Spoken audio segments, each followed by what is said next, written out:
been missing since the boat crashed into the bridge at approximately 2 a.m. Mallory Beach. Yes, ma'am. Was alcohol involved? I'm sorry, who are you again? Mandy Matney, breaking news editor at the Island Packet. We'll share more when we can. What I about need this area the other clear passengers? for emergency vehicles right now. Is that Let's her back it mother? up. Could I just Let's talk to her go. for a second? Just for I'm a second. sorry. I can't. Thank you. Thank you very much.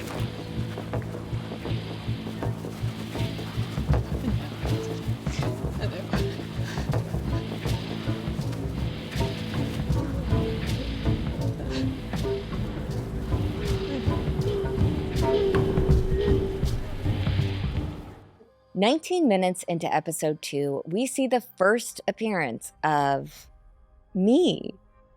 And there's a sequence of confusion leading to Brittany Snow locking eyes with Alec Murdaugh. My name is Mandy Matney. Welcome back to the Murdaugh Death in the Family official podcast.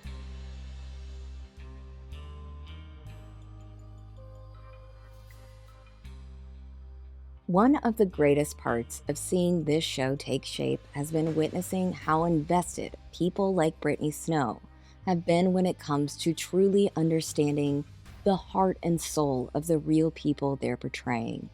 Episode 2, One is Missing, captures the chaos in the aftermath of the 2019 boat crash. When I first found out about the Murdaugh family, while I was working for the local newspaper as a breaking news editor with my reporting partner, Liz Farrell. From day one of covering the boat crash, we knew this was a story like no other. People kept telling us to stay on it, or Paul Murdaugh, the allegedly drunk driver of the boat, would never be held accountable for Mallory Beach's death. Episode 2 pulls the audience into what our world looked like covering Alec Murdaugh in the early days, when people were scared to even utter the word Murdaugh over the phone. Now, we always knew that this was a story like no other, but never in my wildest dreams did I ever picture this moment right now, where I'm about to introduce you to the talented and brilliant actress, director, and mental health advocate, Brittany Snow, who made her debut appearance on episode 2 as little old me. This episode paints a vivid picture as to why the boat crash was the first domino to fall in the Murdaugh dynasty, and how strong women like Liz Farrell, Renee Beach, and myself were there to provide a little push. Saying this is surreal, but let's dive into episode 2 with the Brittany Snow. Brittany, hi. Mandy, hi. This is a podcast first. Right? Well, I mean, for me to actually be across from the person that is originating the podcast. It's so weird. So I am a podcast host interviewing the actor who is playing me Right. on a podcast about the show that is based on my podcast. It's pretty I cool. hope I got that right. I think so. But you're used to historical first. You have had a heck of a summer. Well, I don't know if it's historical, but but yeah, it's been a summer. But I'm most excited to do this. I'm very excited to do this for weeks. I think one of the first things that I want to talk to you about is, for my own sake, how did you find out about my podcast and the Murdaugh murders? My friend from back home in Tampa, Florida, she's a lawyer, and she and I are very, very into true crime in general. We have sort of like a club where she comes from the legal side and I come from just a fan of true crime. And she told me about the podcast. And I remember it very specifically because I remember hearing about the case, but then I wanted a good podcast that really, I like the types of podcasts that really go in depth with one story. I don't like the individual stories. I like the really in-depth stuff. So I wanted one of those. And she was like, you have to listen to Mandy Matney's murder podcast about the Murdaugh murders. And so I started listening to it. I was shooting something at the time, and I remember binging a lot of it within one period of time. And so then I called her back and I was like, oh, I really also liked from the very beginning that it felt very grassroots and that you were invested in the case and it wasn't very overly done. You were so passionate about it. And I liked the fact that I felt like I knew you And so then when I got to play you, I felt even more like I knew you. So it was sort of full circle. I'm gonna cry. And I wish I knew that at the time. Like people like Brittany Snow are out there So relating to many me. people, And yeah, like, and definitely. it was, I think it was like, I still haven't changed those episodes because I like that they were raw and like, I get that they don't sound the best, but I think people who are actual artists understand that like sometimes unpolished is the best way, and it Well, you led with your heart with it and you went into it with the right intentions. It wasn't to be the best. It was just to tell the facts and give what you had. And I think that a lot of people related to that because sometimes you're just pulled to do something and you don't need to work it out all right away. And I appreciated that about it. well, thank you. So what about the story, like, drew you in? You wanted to find out more about what was, like, the craziest part of the case that you remember, or, like, what I guess it all was crazy, but I really respond to cases that have a lot of layers to them, and so it's not just so cut and dry. I'm not really into the type of podcast or true crime stories that you can figure it out pretty quickly, and I think with this sort of case, I think the thing that really interested me is that you want so badly throughout the story and throughout the case to doubt yourself in terms of, "He could never do this," and, "There's no way that he did this," and then to go as far as the heinous crime of killing your own family, there was so many different, um, layers to the fact that you bring yourself into it as a person who has a family or as a person who went to the South, and I'm from Florida, which is a lot of people don't consider the South, but I do.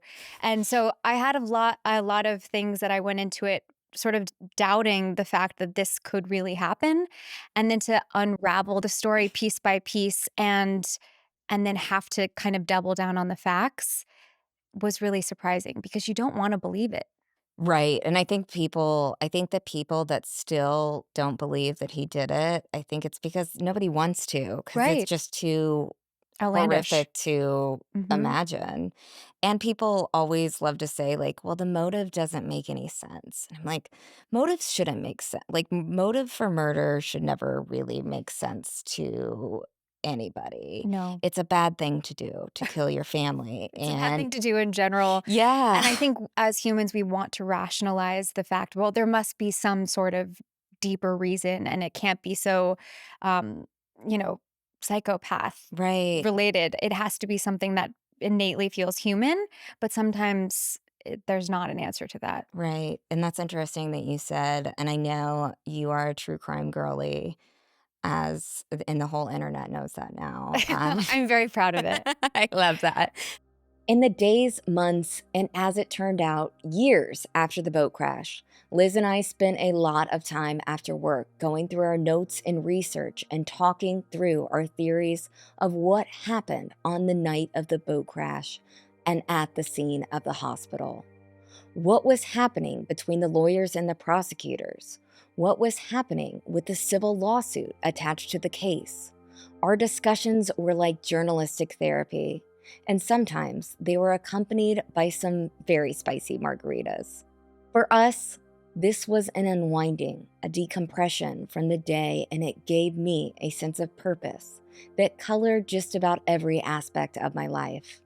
I didn't just look forward to our discussions, I was driven by them, leaving them even more determined to see this story until justice prevailed, feeling like we were getting closer and closer to proving what our guts were telling us. I don't know that I would have called it a form of meditation back then, but I knew my soul was locked into this mission. Let's talk about the role of women taking up space and fighting the patriarchy. Was that important to you to play a part like that? Oh, definitely. And especially in a story like this, where it was sort of meta in a way of you were dealing with this on the outside, reporting about it. But this is a story that is intrinsic to why it even happened to begin with, is this patriarchal sort of dynasty that is upheld by these sort of societal norms that this is okay. And you, by reporting on this and having to be met with such adversity, was almost like doubling it with what was happening with the case as well, and the fact that there were so many victims in the story that were women, and you were kind of dealing with your own sort of victimization in a different way. After the boat crash that killed Mallory Beach in 2019, sources began reaching out to me, telling me about the history of Alec Murdaugh's very cozy relationship with law enforcement. Though these sources weren't willing to speak on the record at the time, their conversations helped me know what questions to ask and what kind of information to dig for. I used their stories to inform my reporting and say what needed to be said. You don't run stories based on Facebook and LLCs, especially ones that'll piss off one of the most powerful legal families in the entire state. You might as well just put sue the ever-loving crap out of us on the front page. A girl is missing. That's a big deal. Every story that we published helped put pressure on investigators and prosecutors to stay the course and not succumb to any political pressure they might have been feeling because of the big name involved in the crash. With each story and the comments on social media from readers, I felt like my reporting was creating a new form of accountability for Alec Murdaugh, a new pressure. A news reporter was helping to amplify the voice of a once silenced community that had had enough. They wanted justice for Mallory Beach. I loved the line in the show, which, by the way, you did a fantastic job. Like, let me just tell you, David and I clapped, we screamed, we cried. When you said that's a big deal. Oh, yeah. Was that did you come up with that, or was No, that in the Michael script? put that in. It was so good. Like, But I didn't want to do it too pointedly because I think that it's such a tagline for you. And what I will say about playing you and I think is really important is that my version of you and of Mandy is inspired by you, but I never wanted it to be sort of a imitation or something that was feeling inauthentic. And Yeah. so even when you had those taglines, or even when I say, I don't know who can, like I was like, I want to put my own spin on it. So you don't feel like I'm doing, not my own inspiration of you. Yeah, it's been fascinating to see like how a story, because as a big fan of true crime, I never knew how a story like this would actually go into a series, like be made into a series, like in the process of the writers and everything, and fact versus fiction in the show, but I've really come to realize it's making art out of real events. Like it's inspiration, everything's inspiration, and Yeah. every single person in the show is not going to be the exact same as the person in real life, and everybody gets Right. that. Like, that's impossible to do. But I think we would be doing a disservice if we tried to do Yeah. that, because what we're showing is sort of the heart of a lot of these people that and the community that had to go through this, and also what really happened or what could have happened at a kitchen table of sorts when people are just sitting around talking. We don't know exactly what they were saying, but we do know what, facts led into those sort of relationships and dynamics. And so I think, yeah, it's the essence of people at the end of the day that Yeah. we're trying to do. my other favorite scenes, all of the scenes with Liz and Alicia Kelly. Did you have a good time with her on set? We had most of our scenes. I mean, most of the scenes that I'm doing in this show is with her, and we had a great relationship and a great friendship. And I think the coolest part about it was getting to hang out with you guys, and having those sort of surreal moments. We were sitting across from each other at dinner, and it was like me and you and actual Liz and Alicia, and so it was sort of surreal in that way to have a friendship of all four of us. And yeah, we had a lot of fun. But I do think we felt I don't know what's the word. It wasn't intimidating, but we felt like it was an honor to be able to play you guys. Oh, thank you. I'm so grateful that it's in the show. I didn't do this alone. You can tell that Liz was right there throughout all of it. And I also want to send that message to women of like, when we work together, we are so much more powerful and so much more, it's just better. We don't have to we don't have to compete against each other. Who are the Murdaughs? Murdaughs. Murdaugh? How do you get Murdaugh from that? Is that not how they talk in Kansas? No, or anywhere. Well, however you say it, there's a lot of anonymous chatter about them in the comments. Big time legal family over in Hampton County. Just got an award from the governor. From this weekend. Jerry covered it. Do you feel like you, because of Liz, felt like you had more of a strong foundation of getting things done because without her, you wouldn't have been able to? Absolutely. Like before I had, and I don't know if you've ever worked with anybody like this, but before I had Liz to work with, I would sit at my desk and think that I had stories, and I would be like, "This, I think this is a good story, but I don't," or like, Mm-hmm. "I think this is really messed up that the police did this, but like, I don't know." And I would just kind of get in my head, and then by the time I would go to my editor, he would be like, "Silly girl, go away." Mm-hmm. Usually. But then I found Liz, and she was a person that I could just bounce ideas off of and thought in the same way as I did. That's so And helpful. we kind of have the same thoughts at the same time a lot Mm-hmm. of the time, but like mostly just the reassurance when we first started investigating the Murdaughs, it was like a lot, everybody started saying, they're scary, they hide bodies, they said things like that, and I'm really worried about your safety, got a lot of those emails. It was always so important to have Liz, and we were like, "We're doing this together, like, we're in this, and this is important." As I feel like if I was completely by myself and didn't have Yeah. anybody to bounce those ideas, or like, "Is this a bad idea? I don't are we Yeah. going in too deep?" Or like, I don't know. I mean, I'm sure you've been asked this question so many times, but how did you know it was going to turn out this, like, how did you have this sort of like dogged conviction? And I mean, I remember reading your book and knowing the background and your backstory and all the things that happened to you to make you feel this way, but I still love to hear, like, instinctually how you knew that this was going to turn into something. So the first week that after Mallory died, I met with one of her friends, and she sat down with me in a coffee shop and we talked. And I just remember her saying something along the lines of, "This is crazier than any documentary that you've ever seen." Yeah. And isn't that so crazy? Really? Like, as she was saying that, I was thinking the same thing. And then her saying that, and she was like, "I'm about to tell you all of this." Wow. Did the Murdaughs tell you not to talk to me? She's here now. That's what matters. Of course. How important is it to you to take on projects with women in leadership roles? That was something I really loved about our show. We talked about that a lot when I met with Aaron and Michael.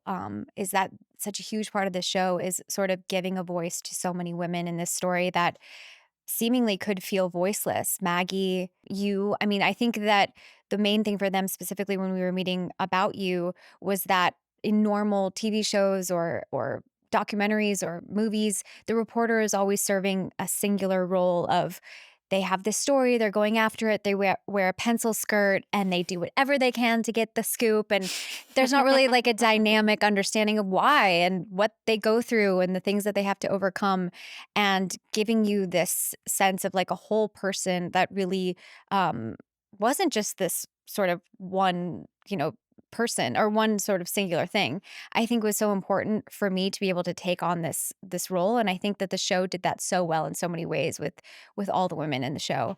And it's so important for me to be able to play these strong characters. I mean, I'm so appreciative to my mom for making me a feminist from the beginning of my life, and women can do anything and everything a man can do, and she instilled that in me. And so I've luckily not known any different, and so that's why I really respond to these types of characters for sure. I love that you said that about the typical female journalist in shows, because as a journalist, especially in my 20s, I really started to get annoyed with that. Pretty much Mhm. every time I saw a female journalist portrayed in a show, she was constantly sleeping with her sources to get her information. And like Feels like a very 90s movie yeah, thing too. but Yeah. they were doing that in like well into the 2000s. Right, right. And Yeah. it's like, stop it. I don't know anybody who does that. Like, stop making women look like that is the only thing that they have Right. to Their only offer. trade Yeah. is their sexuality. Yeah. Yeah, it's crazy. But I'm really glad that, and I think that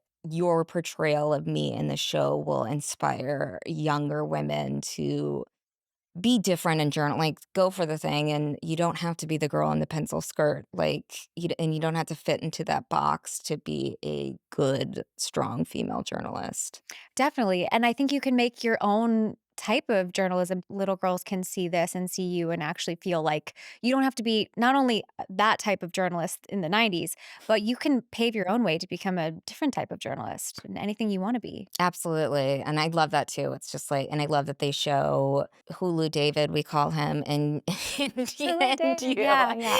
and which was my parents' house starting the podcast, and it's like, yeah, it was literally just us and a microphone and Yeah. a computer, like, I love seeing that though. That's so important for people to see how it really began because right, every big thing usually starts in that way. right. In episode 2 of the show, you first meet Mandy, the character, as she began her coverage into the Murdaughs and the boat crash investigation.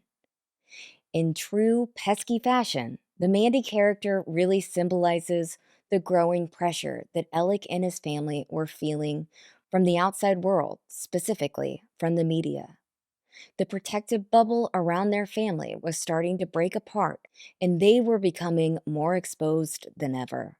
Knowing that the storytelling purpose of the Mandy character was to show viewers what this pressure might have looked like and felt from the inside, I spoke with Brittany Snow about how she went about building her version of Mandy, of me. In the show, you first see Mandy working on the boat crash case, and I was curious what you thought of the boat crash case and why it was so important to the Murdaugh case in general. And I think a lot of people misunderstand this, so I'm interested in your, Misunderstand it because like, what was the boat crash case to you? coming from someone who I grew up in Florida, I definitely had my fair share of times drunk on a boat. I felt very connected to that whole experience. I felt like that could have been me. It really tugged at my heart, so much so where I remember watching, in any of the documentaries or even on your podcast listening to it. That was something that hooked me into the story because it felt so relatable. I feel like it felt so this could have happened to anybody and this Yeah. could have happened to my friends or myself. And that they were just kids and they had so much in front of them. There was so much love there. And that it was a really, really horrific accident. And I would be hard pressed to say mistake, but I think that what I think the show does really well is show all sides of Yeah. that experience, specifically with Paul too. And I think everybody is invested in that beginning to see how this family that's the entry point into how that happened and the experience behind that and Paul's emotional state, which is really interesting to a lot of people and was also to me. Right. I love that the show explores all of that. And I thought of in my reporting, and I've told Johnny this, who plays Paul, like, I was really hard on Paul for a while, but it took me a really long time to understand he was the son of a narcissist, Mhm. and he was really, really young when all of that happened, and he lost his life at a terrible time. Like, nobody's great at 1920. And I also love that you said that you related to Mallory being on a boat, because that was exactly where I was when I was at the packet going for this story. And I love the part in the show where the boss says, You're a young girl. She's a young girl. I don't know what bootlegging and LLCs has to do with a boat wreck, but if the Murdaughs are involved, it's Hampton. They have their own paper. We covered the award ceremony there on Saturday, It's because the governor was there. and the crash happened here. Also, the Hampton Guardian is like one whole dude putting out one whole weekly print edition. and it's like, well, that's what's so important about diversity in journalism, because we have to have different people care about different, Mhm. and like, you're going to care about a story more if you relate to it, you Mhm. know? And Mhm. I always just thought, like, yeah, I was a dumb teenager at 19. I Mhm. definitely would have gotten on that boat if all of my friends were like, I wouldn't have thought twice. I did dumb things, and I hated, and that was another thing about like not reading comments and trying to remove myself. I really hated when the story exploded, seeing all the people judging Mallory. And yeah, that was a lot of people on Reddit's reaction of just Judging like, her? Why? yes, right, of literally being like she was a drunk teenager on a boat, and it's like, and she chose to be on the boat. That's insane. I Thank you. that's absolutely insane. Anybody who hasn't made a mistake in their life, and she never made a mistake. She wasn't driving. Oh, Um, I think the thing that really spoke to me about the story and about our show in general is that we kept Mallory and Steven at the forefront of everything that we were doing. We had moments of silence. We were talking about them constantly. We made sure that they were very much at the forefront of why we were doing these scenes and what we were trying to portray. And I've never done a show like that where that was really how we led the set and how we led our performances. And I think it's important to note that these were people that we needed to really give life to again and experiences. I really think that the show will. I mean, obviously, people are going to judge no matter what. I think, again, what the writers did with Paul's character was so great and moving. And gosh, Johnny did a good job.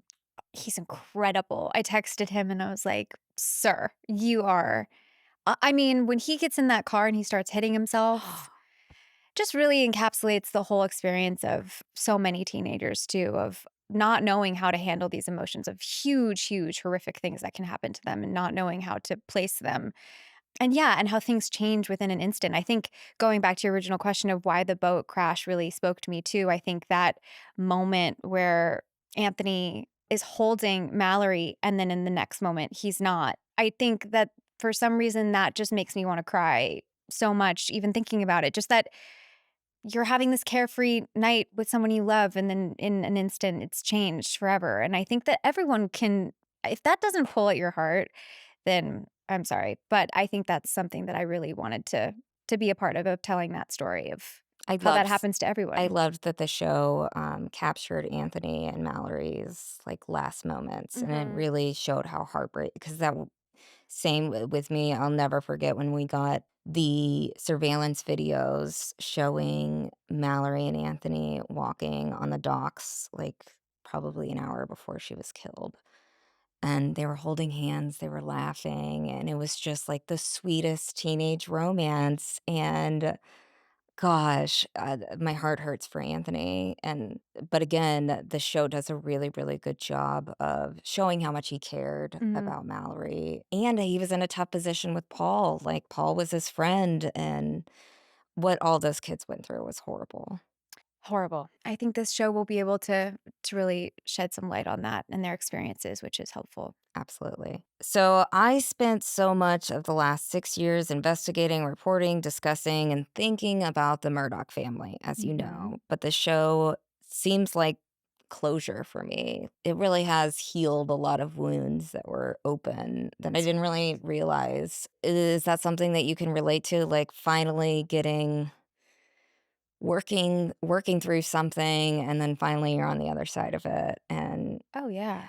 understanding Definitely. closure. Yeah. My God, we were just talking about this in terms of my career. I took some time off for mental health reasons, and I've been very open about that. And this new chapter of my life has been sort of a coming back to myself of who I've always been. But it took a long time, and I think that getting to be in a stride again is a really interesting closing of a chapter of like, wow, I had to go through a little up and down to get back to who I originally was. And I think that closing out that chapter where I didn't feel completely comfortable in myself, yeah, it feels like I'm back to where I always should have been. Not to say that that's exactly a closure. Maybe it's like opening something up in a way, but I think every project like this is a stamp in like, oh, that part of my life is ending and I did something that I'm proud of. Did anything to you about Mandy's character change from 102 when they first saw her, us, whatever we went to? Yeah, I know. I always, whenever I text you, I'm like, It's really we hard. are in this episode. We are in the yeah. It's a very weird thing. Yeah. Not a lot of people can relate Yeah. to. But did you have Mandy's character change? Did you think Mandy's character changed between 102 and 108? Definitely. I think that's such an important part of developing a character and also serving your story is that there definitely was an arc of, I think that there's a lot more grace that comes at the end of her knowing that she did this thing she set out to do. There's sort of like a resting knowing in that stare that she has with Alec where she did it and she came so far, and all the things that you see throughout the story of bullshit that she had to go through, you had to go through. There's like a knowing in that stare that I tried to incorporate where she's a little bit stronger than she was before and she doesn't have to prove herself as much. Yeah, the stare happened in federal court. It was a different time. Like the before and I don't even know if I told Michael and Aaron this, but both of the stares were accurate. Like we had Wow. separate stare. Yeah, and I felt the exact same Yeah, like they didn't tell me that. right, but you were able. Yeah, I felt so much more confident and different. The second time that it was in federal court, and I was trying to leave early, and I ran out into the hallway, and like Alex Murdaugh was just right there. It was so weird. But he was in his jumpsuit and chains And and he looked right everything. at And you. I was just like, yeah, Gotcha. it was good. Yeah. Gotcha. Gotcha. That Oh my gosh. that must have felt very full circle too. And I loved that they bookended that. Yeah. They really had that moment, which I thought was really important, from the beginning of you having an instinctual knowingness to an ending look of a knowingness of Absolutely. closure. Absolutely. And speaking of closure, I could do this all day. You should have a podcast. I should definitely not have a podcast. You're really good at it, though. Like every time you're on a podcast, too, I always listen. You're really good at it. Well, coming from you, that means a lot, but I will not have a podcast. Thank you, though. You did a great job. Thank you. This is very, very cool. And I'm very proud of you. And I'm very honored that I get to do this story for you. Our next episode, featuring my friend Johnny Birchtold, is live now as we dive deeper into everything Murdaugh. We hope you're enjoying the original series, Murdaugh, Death in the Family. And don't forget to like, share, subscribe, and leave a comment or 5-star review to give our creators, cast, and crew the praise that they deserve. And don't miss Murdaugh, Death in the Family, now streaming on Hulu and Hulu on Disney+.